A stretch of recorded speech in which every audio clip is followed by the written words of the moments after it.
Audio Jungle. Audio Jungle. Holi Bharat का प्रमुख त्योहार है और बड़े ही उत्साह और ढोल मजीरा के साथ खूब फगुआ गाया जाता है। और जैसे ही होलिका दहन हो जाता है, होलिका के पास फिर सब लोग श्रवण शंकर उपाध्याय के घर आते हैं और वहां से नजदीक में ही चौरा माता का मंदिर है, जो कि बेचू पटेल के घर के सामने पड़ता है। वहां पर तक फगुआ गाते हुए लोग जाते हैं और चौरा माता का दर्शन करते हैं। तदोपरांत फिर श्रवण शंकर उपाध्याय के घर आकर रात भर फगुआ होती है और लोग रंगों से ओतप्रोत होते हैं। वैसे बंधवा गांव 3 खंड में बटा है, बीचला पूरा, खाले का पूरा और सड़क के उस पार उत्तर का पूरा। ऐसे ही खाले के पूरा में भी लोग होलिका दहन करते हैं और होलिका दहन करने के बाद खाल के पूरा में पीपल के वृक्ष के नीचे, जो कि बहुत ही प्राचीन वृक्ष है, वहां पर रात भर फगुआ गाते हैं और रंगों से ओतप्रोत होते हैं और एक दूसरे से गले मिलते हैं। उसके बाद सुबह में बिजलापुरा के लोग राजेश उपाध्याय उर्फ पप्पू उपाध्याय के यहाँ सुबह में एकत्रित होते हैं और भांग और दूध गंगा वहीं पर बनता है और लोग वहां पर फगुआ का आनंद भी उठाते हैं और फिर अपने अपने घर को चले जाते हैं। उसके बाद लगभग 3 के करीब सब लोग बिचला पूरा और उत्तर का पूरा मिलाकर सब लोग खाले के पूरा, गोजी डंडा, बरछा, गणाशा, टंगरी इत्यादि लेकर खाले के पूरा जाते हैं। यशोदा माँ के मंदिर के पास एकत्रित होते हैं, जो कि खाले के पूरा में स्थित है। उसके बाद सब लोग वहां से ही फगुआ गाना चालू करते हैं और सतीश उपाध्याय के घर से होते हुए सबको रंग लगाते हुए फगुआ में वह प्रोत होते हुए सब लोग धीर उपाध्याय के घर जाते हैं। उनके घर पर नाल है, जो कि पूरा पत्थर का बना होता है, गोल आकार होता है। उसे गांव के नवयुवक उठाते हैं, जो साल भर व्यायाम करते हैं और नाल उठाने का इच्छा रखते हैं। वहां से नाल उठाते हैं और गांव वाले उनको प्रोत्साहन देते हैं और इनाम भी देते हैं। उसके बाद वहां से सब लोग कृष्णकांत उपाध्याय के घर जाते हैं। वहां पर भी नाल उठाते हैं और सभी लोग उत्साह वर्धन करते हैं। उसके बाद यही प्रक्रिया कमलेश उपाध्याय के घर पर भी होती है और मेवालाल उपाध्याय के घर पर भी सब लोग नाल उठाने जाते हैं, जो कि हजारी प्रसाद उपाध्याय के नाम है, जो बहुत ही प्रचलित है। वहां सब लोग अपने दम की आजमाइश करते हैं। बिचला पूरा और उत्तर का पूरा मिलाकर सब लोग खाले के पूरा, गोजी डंडा, बरछा, गणाशा, टंगरी इत्यादि लेकर खाले के पूरा जाते हैं। यशोदा माँ के मंदिर के पास एकत्रित होते हैं, जो कि खाले के पूरा में स्थित है। उसके बाद सब लोग वहां से ही फगुआ गाना चालू करते हैं और सतीश उपाध्याय के घर से होते हुए सबको रंग लगाते हुए फगुआ में वह प्रोत होते हुए सब लोग धीर उपाध्याय के घर जाते हैं। उनके घर पर नाल है, जो कि पूरा पत्थर का बना होता है, गोल आकार होता है। उसे गांव के नवयुवक उठाते हैं, जो साल भर व्यायाम करते हैं और नाल उठाने का इच्छा रखते हैं। वहां से नाल उठाते हैं और गांव वाले उनको प्रोत्साहन देते हैं और इनाम भी देते हैं। उसके बाद वहां से सब लोग कृष्णकांत उपाध्याय के घर जाते हैं। वहां पर भी नाल उठाते हैं और सभी लोग उत्साह वर्धन करते हैं। उसके बाद यही प्रक्रिया कमलेश उपाध्याय के घर पर भी होती है और मेवालाल उपाध्याय के घर पर भी सब लोग नाल उठाने जाते हैं, जो कि हजारी प्रसाद उपाध्याय के नाम है, जो बहुत ही प्रचलित है। वहां सब लोग अपने दम की आजमाइश करते हैं और गांव वाले उनको प्रोत्साहन देते हैं और इनाम भी देते हैं। उसके बाद वहां से सब लोग कृष्णकांत उपाध्याय के घर जाते हैं। वहां पर भी नाल उठाते हैं और सभी लोग उत्साह वर्धन करते हैं। उसके बाद यही प्रक्रिया कमलेश उपाध्याय के घर पर भी होती है और मेवालाल उपाध्याय के घर पर भी सब लोग, जो कि प्राचीन नाम है, जो बहुत प्रचलित है, वहां पर भी उठाते हैं और एक दूसरे का उत्साहवर्धन करते हैं। और वहां से सब लोग फिर भी फगुआ गाते हुए आते हैं और स्वर्गीय माता प्रसाद उपाध्याय के घर पर नाल उठाते हैं, दूसरे का उत्साहवर्धन करते हैं। और फिर गांव के तीसरे पूरा, उत्तर के पूरा के तरफ लोग जाते हैं। वहां पर भी एक बहुत प्राचीन नाल है, उसको लोग उठाते हैं और उत्साहवर्धन करते हैं।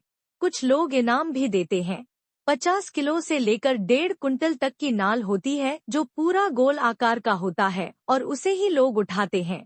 फिर उसके बाद वहां से 3 किलोमीटर की दूरी पर जमुआ बाजार है जहां पर गांव के सभी लोग पैदल जाते हैं और लगभग 3 घंटा लगातार रास्ते भर फगुआ का गीत गाते हुए जाते हैं।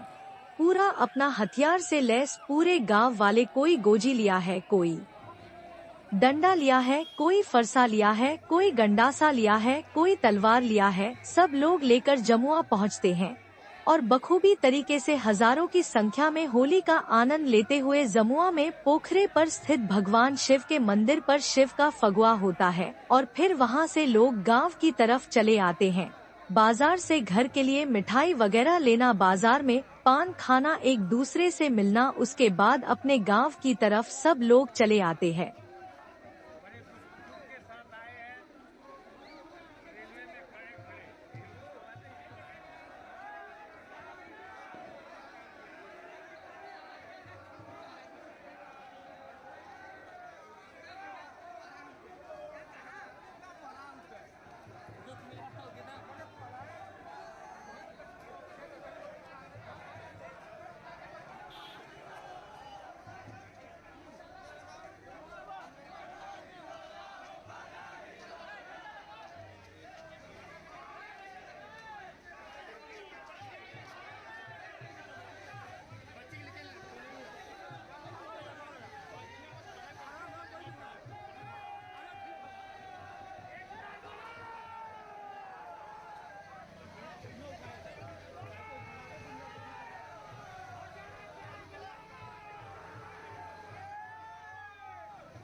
होली का त्यौहार था। आप लोग जमुआ बाज़ार में यहाँ बंधवा से ऐतिहासिक होली का जुलूस लेके गए थे और जो है कि इसका क्या मतलब शुरुआत हुआ, कब से शुरुआत है, कैसा रहा आप लोगों का होली?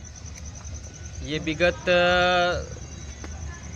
200-400 वर्षों से चला आ रहा है जी। हमारे बाबा दादा आजा सारे लोग इसको एक तरह से प्रेम सौहार्द के रूप में मनाते हैं। अच्छा। और होली का मात्र जमुआ में जाने का मेन अभिप्राय होता है कि हम आही बंधवा जमुआ आसपास के सारे लोग एक दूसरे से मिले।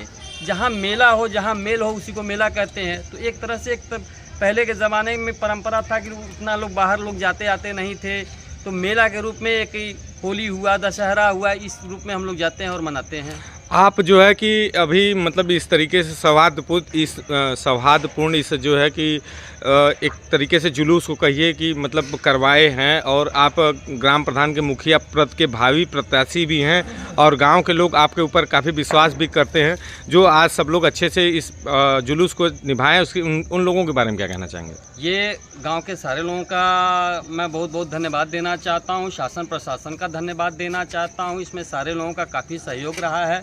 हमारे गांव के बूढ़े से लेके जवान से लेके नवयुवक सारे लोग कंधे से कंधा मिला करके इस आयोजन को सफल बनाने का कार्य किया है। और रही बात कि ऐसा हम लोगों के बीच में कोई मतभेद या कोई ऐसा मामला नहीं रहता है कि जिसके वजह से हम लोग लड़ाई झगड़ा मार फौजदारी करें।